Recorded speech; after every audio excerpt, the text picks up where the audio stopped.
In today's episode, I'll be giving my reaction and review for the 1990 film Awakenings. So let's jump right into Awakenings. Do something, man. People are questioning you. Shut up. Shut up. Okay, yep, do that. Sure, guys. Stupid and dumb. Just an idiot. Get your shit together, son. Fuck it. I loved it. Welcome to the DubCast.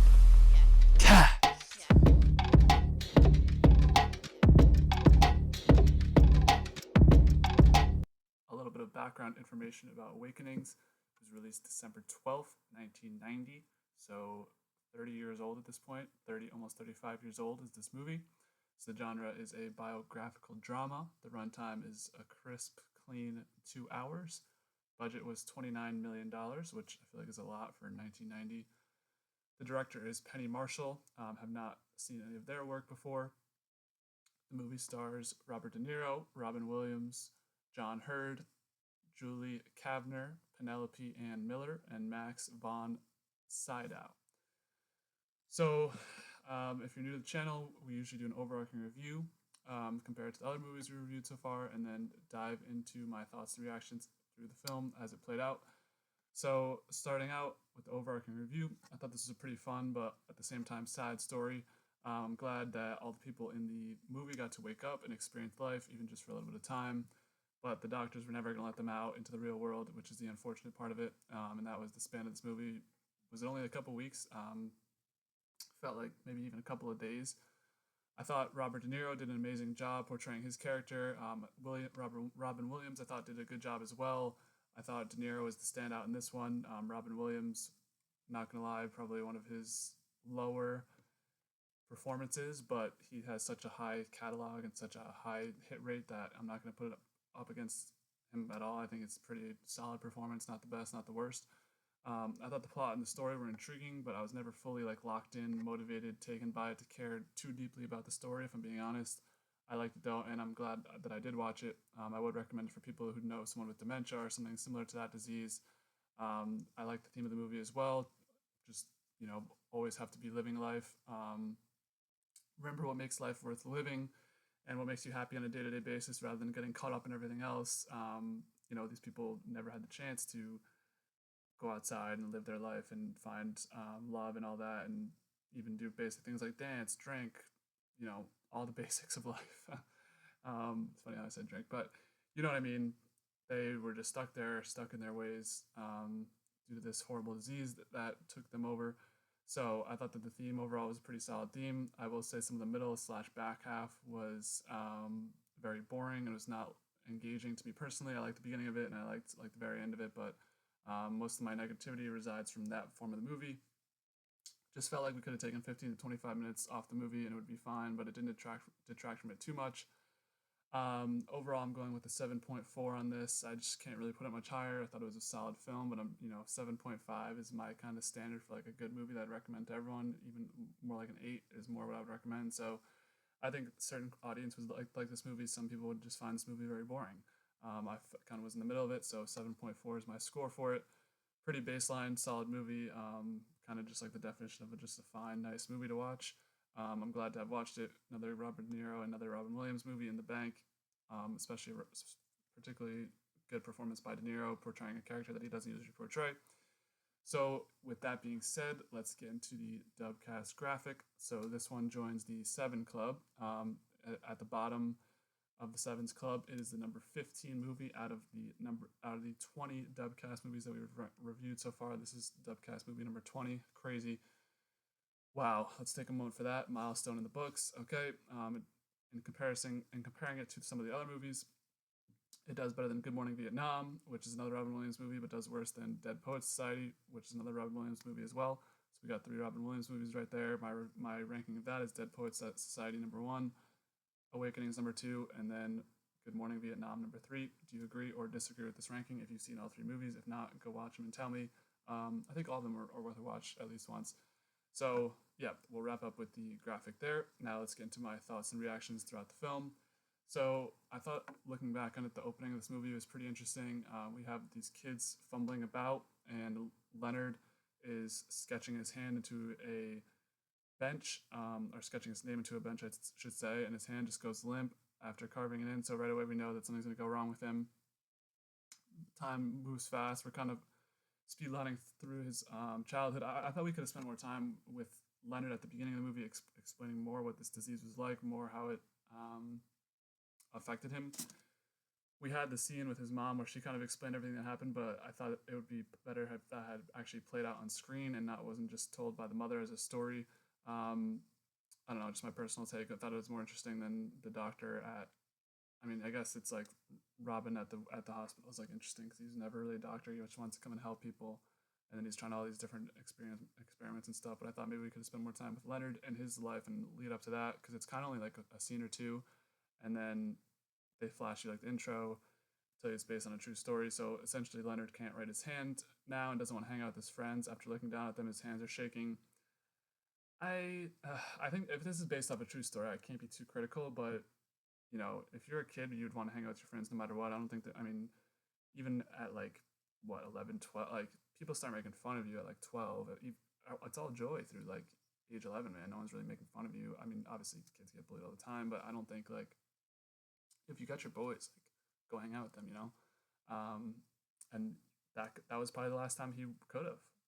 I mean, I don't know if he's ever going to even contact those people again. So, the theme of the movie is showing right away, even though while the scene's playing, you're not thinking of it, but looking back on it now that, like I am, you got to go out and hang out with your friends while you can, because if you don't, then something could happen, and you never could see them again, or you're not able to hang out with them again. So I like that message right off the bat. Dr. Sayer. Now we just cut to him, so that's why I didn't like the cut to Dr. Sayer and Robin Williams' character. While we just kind of leave Leonard there with his hand shaking, like his hand just shaking a little bit. I mean, obviously we learn later what happens, but I thought we could have expounded upon that more. I thought that would be a more interesting backstory, but it's just the intro package, I guess. So Dr. Sayer is Robin Williams. He gets the job as a neurologist after doing a little bit of work in college. Seems like mental hospitals at this time were struggling to find work and find helpers to come in and treat the patients. Makes sense. Mental health is always, I feel like, a pretty sparse field for professionalism. So on his first day, he struggles with just all the difference in the behaviors of all the patients. I think this is something that a lot of doctors slash psychologists slash neurologists like go through while on the job, especially someone who doesn't have a lot of experience in this, didn't really go to school in it. He did have a little bit of college experience, but typical kind of doctor jargon first day there with Dr. Sayer. So he has one patient, Lucy Fishman. She can catch the ball when he throws it to her, but she has dementia, and this is the sad, also another movie kind of trope thing where all the doctors, he tries to show them, hey, she can catch the ball, she has dementia, what does that mean? And they're like, yeah, like, we don't really have money to do shit about this, and you're just gonna have to deal with it, and we don't really care about what you have to say. It's the guy from is he from Sopranos, or I think it's no, I don't know if it is. It's an actor that I recognize from somewhere. It's one of the ones I probably even read off the top. I don't even know if that's bad. But one of the main doctors, like, especially hard on him because he kind of brought him in on a whim, but he eventually ends up liking him. It's a long story. So basically, essentially at this point, we have Lucy who can catch the ball with dementia when Dr. Sayer throws it at her. So right off the bat, we have this nurse who's with him. She is very interested in what his methods are and what he is going to try and do with these patients to try and heal them. He's trying these sort of unconventional methods, as to speak, not like fucking witch voodoo shit, but he's like doing different stuff, like throwing the ball at them and trying to figure out their tics and all of that, while he believes in all of them, that they're still alive, that they can still move around. So this nurse is like, hey, you're actually doing good work here. All these other doctors are just Joe schmoing around. They don't do shit. Hey, would you want to go get a coffee somewhere? And my boy is lonely as fuck. He doesn't do shit, but he says no. I don't sympathize with. I never really got this love connection storyline, because I get it. It's part of the like live your life storyline or whatever. But dude, like, this doctor didn't give a shit about like doing anything besides his work. Like, we don't see him doing anything besides his work, or involved with Leonard, or involved with anybody. Like, he doesn't do shit outside of work. If a girl, like, I think I've said this on previous podcasts. If a girl is asking you, and like this girl's not like fucking Sydney Sweeney or some shit, like it's a very like fine girl, but it's not like whoa whoa whoa. But Robin Williams with the beard, is not seeing a lot of people. Why would you not say no? We'll give it a shot. I mean, it's weird. I guess colleague. It could be a friend's thing. This I never really got. I guess he's socially awkward, but and then his thing is he needs to live life and go out there and meet people. But right off the bat, he's gonna say no. So of course, the whole arc of this is him. He's gonna eventually say yes at the end or ask her at the end, which we'll get to. But I don't know. I thought that part was kind of weak. The love interest slash. I thought they could have built that up a little bit better. So back at the lab slash hospital slash wherever a neurologist works. I'm not sure what the official name is. I think it's just a mental hospital. So he figures out that Lucy needs a visual pattern on the floor in order to get to the fountain. So she doesn't want to go because there's like checkered floors. So he paints it all, and she then goes to the water fountain to get it. So she is able to move. It's just like these weird visual patterns. I don't think this really comes up again. But he's trying these different methods we see, and good for him. Experimental doctors aren't always bad. So he especially takes an interest in Leonard. Leonard's one of the younger patients with this disease. A lot of them are on the older side. Leonard communicates to Dr. Sayer through a Ouija board, leading him to a panther and a poet. Yeah, so interesting to see the use of the Ouija board, whether Leonard can put his hand and move the thing. I mean, we've seen Ouija boards all over the place in every kind of movie, but interesting use of that there. Smart by them to use that. So Leonard is now able to communicate through moving his hand. So Leonard is going to become basically the kind of main focus of Dr. Sayer's experiments, and not experiments, but work to try and fix the disease and make these people right again. So not that they're wrong, make them able to move and get basic human functions back. So he goes to a press conference, and the chemist, who's John Abruzzi, says to him to let him do the damage with the drug, but the doctors say let the chemist do the damage. So it's kind of this, all these standards are set for him, and he needs to break through and be the one to do it by himself, and break the norms. So the lead doctor allows him to put one patient on the drug, and of course he's going to choose Leonard. Obviously, you're going to choose Robert De Niro over these random B to C list actors. So they do follow through and give Leonard the drug. Leonard is awake, but he has gone to go draw right away. After they give him the drug, Sayer falls asleep next to him, and then he wakes up and goes to draw while Sayer's asleep. Sayer notices he went to go draw, and so he walks up to him. He's able to turn his head naturally, which he was not able to do before. Speak slowly, and he does a nice drawing of his life, and it's like this kind of up-down drawing. Up, down for a long time, then up. So it's really nice to see Robert De Niro's character able to come back. This is about like halfway through the movie, I'd say, maybe even before that. But you feel bad for the kid, because that was another part of it. Is he's a kid, and then all of a sudden he's just this like comatose adult. So this was a nice scene for him. He gets a nice reunion with his mother. Obviously, his mother was a little bit tentative about the drug, but now that he's awake and back, he's able to talk to his mom for like the first time in 20 years. So that was a cool scene as well. Emotional. So he begins to slowly re-ingratiate himself into society, but he's still at the hospital, back in the world, doing the rounds in the city, and he just jumps in the river, which I believe they were in New York, and you don't want to do that, bro. Even 34 years ago, or I think this movie was even before that, because the disease was in like the 1920s and 1950s, but don't jump in the river in New York, bro. That water's gross. There's a reason nobody swims in that. I don't have to say it, but everyone knows that. But even Sayer tells him this, but I respect it. You got to get the swim in. You got to get a nice scenic swim in. So I'm on two camps of this. I don't know. I respect it, but also that's gross ass water. So back at the hospital, Leonard confirms that the nurse has a crush on him. Oh, this isn't at the hospital actually. It's at Sayer's house. He's like, yeah, she really likes you, but Leonard's like, no, I'm not good with people. So then don't I was like, Leonard's character, I mean, not Leonard, Sayer's character is like just so like boring. It's like, oh, I don't want to go get coffee with you, and then he's like, hey, she really likes you and wants to like date you and be with you, and he's like, I'm not good with people. Okay, then go, like live by yourself. Don't be fucking sad boy hours. Like that annoyed me. So the head doctor is worried about the money, but all the new employees all give checks showing it's worth the cause. Another uplifting scene here. All obviously, it's kind of the lead doctors, the corporation, the bosses are like, no, we're not going to do this, but all the employees are like, you know what, we're gonna give this guy some money, help him out. So that's nice that they all signed money out of their own bank account. Cool scene. I wonder if you look at the adaptation of this actual story to the movie, what parts they fluffed, what parts they didn't. Um, I'm interested to see if there's any, if this was really like word for word, bar for bar, you know, but it's probably dramatized in some aspects of it. So once this money is given to him, he needs to do a presentation to explain to everyone why they need to give this drug. And he's got his girl passing him notes in the presentation to the board.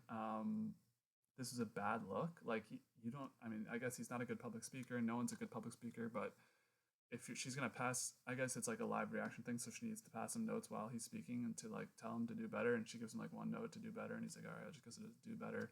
The presentation does work, but come on, dude. They all give the other patients the drug, and it works. I think there's about 20 to 30 of them. They're all going somewhere now that they're better. They all get on a bus, and Leonard isn't going. And then his mom runs away. His like relationship with his mom, Leonard and his mom, just really like got weird here, where he's like, I'm gonna like go back to the hospital and like hang out. I don't think he met his girl yet at this point, and his mom's like, "Oh, see you later.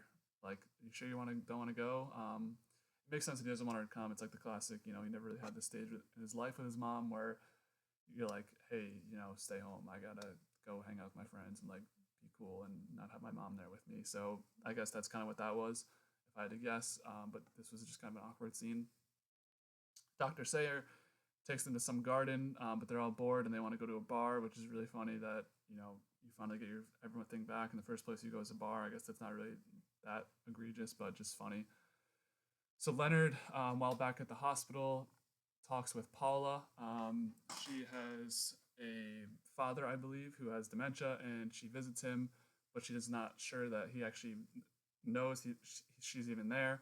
But Leonard, being an experienced patient with the disease that they have, is able to tell her, they know we know you visit us. So he was there when everyone was visiting him and talking to him. Obviously, you saw that with him moving the Ouija board and stuff like that, and being able to react to things. So that's good that they're actually like present in the moment, but they just can't react themselves. I mean, it's obviously you want to be full and present and be able to react, but if you're not, at least you can hear what people are saying. I know it's a tough communication barrier, but interesting. Leonard has W Riz with Paula. Sayer needs to learn how to do this shit. Like, that was bad. So the mom is mad that he's talking to a girl. He's at least, what, 40 something? Like, what are we doing? What is this mom uptight about? Like, you had him in your house for 40 years. I mean, granted, he couldn't talk or react to things, but like, let the man live a little bit. Jeez, he's only, he's halfway through life. Jeez. The mom got weird after like the halfway point. So Leonard wakes up Dr. Sayer to talk about how everyone's living life wrong.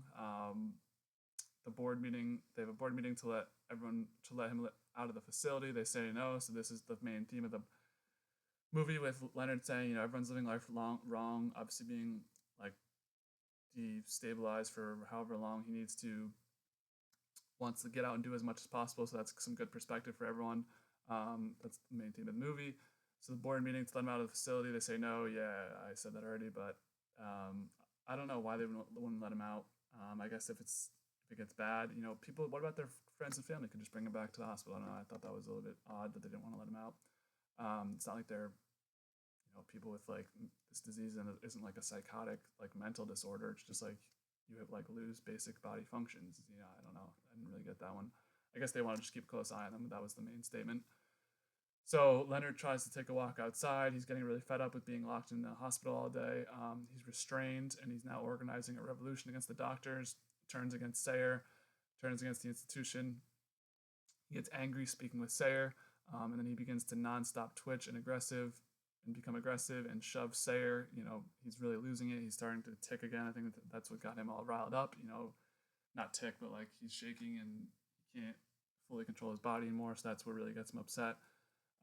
He just gets mad ticks as they try and up the dosage to help him. So every time they give him more and more, and he just gets more and more ticks when he crashes out. So it's just a tough scene. This is the sad part of the movie. He gets even worse. He has an quote-unquote oculogric crisis, and he can barely function. He can barely do anything. He's with Paula and tries to say goodbye, but she dances with him instead.